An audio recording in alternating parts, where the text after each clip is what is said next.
आप देख रहे हैं आपका अपना साहित्य टीवी और मैं दादी सरला मेहता इंदौर से लेकर आई हूँ एक नई कहानी। हमारे जो पृथ्वी पर प्राकृतिक साधन उपलब्ध हैं, जो हमारे लिए एक उपहार हैं, उनका क्या क्या गत हो रही है इस संसार में, इस मानव के द्वारा, इस मूढ़ मानव के द्वारा, वो सुनिएगा। और धरती माँ, जो धरती माँ है, भूमि सबसे प्रमुख प्राकृतिक तत्व है, तो धरती माता कैसे अपने बच्चों को, मूढ़ मानवों को, मानव जाति को किस तरह से सबक सिखाती है, ये आप जानेंगे इस कहानी में। और शीर्षक है माँ जैसा कोई नहीं, माँ जैसा कोई नहीं। तो धरती के सारे प्राकृतिक साधन, जल, जंगल, जीव, वायु बड़ी ही गंभीर चर्चा करने बैठे। जल ने प्रश्न उठाया, क्या करें इस मानव का, भविष्य की कोई चिंता ही नहीं। अरे संवर्धन की बात छोड़ो, हाँ, जो मतलब खोदो नए कुएं, नए तालाब, पर जो भी कुछ है, नदियाँ, तालाब, झरने जो प्राकृतिक रूप से हमें मिले हैं, उनका संरक्षण भी ये मानव नहीं कर रहा है और जल बड़ी ही चिंता में मग्न। वायु ने भी विचरते हुए यहाँ वहाँ, वो तो स्वच्छंद रहती है वायु, और यहाँ वहाँ विचरते हुए हाँ में हाँ मिलाई, हाँ भाई यही मेरा भी हाल है। इस मशीनीकरण ने मुझे मात्र धुआं बनाकर रख दिया है, और जो शीतल मंद पवन बहती थी वो तो पता नहीं, वो तो विलुप्त ही हो गई है। अब जंगल कैसे पीछे रहता भला।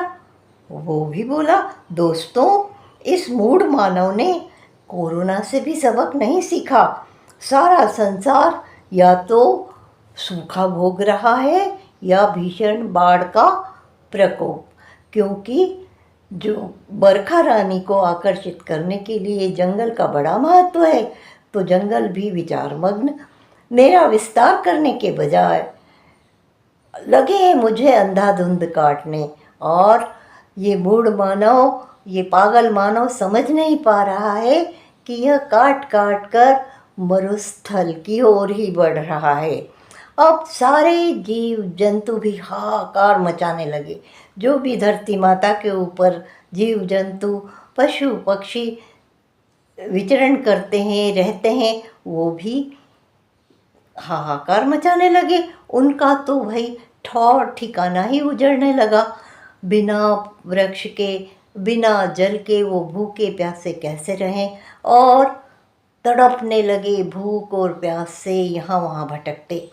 अब अश्रु बहाती, चिंता में डूबी माँ धरा कुछ समझ नहीं पा रही है कि कैसे सबको आश्वस्त करूं, दिलासा भी दूं तो कैसे दूं, किस आधार पर इन्हें समझाऊं। किंतु वह तो ठहरी माँ कुछ न कुछ तो उपाय ढूंढ ही लेती है। तो वो बोली, प्यार लुटाती माँ जो है, अगर वो प्यार लुटाती है तो झोली भर देती है, किंतु यदि वह अपनी पर आ जाए तो वह चंडी भी बन जाती है। नारी के लिए तो ये प्रसिद्ध ही है कि वह जब गुस्सा करती है तो वो रणचंडी बन जाती है। तो वो बच्चों को सबक सिखाने के लिए आगे आई, और धरा ने अपने दिल पर, माँ धरती ने अपने दिल पर पत्थर होकर घोषणा कर दी, तुम सभी मेरे प्यारे प्यारे बच्चे हो। मानव को कह रही है, सारे मानव जाति को,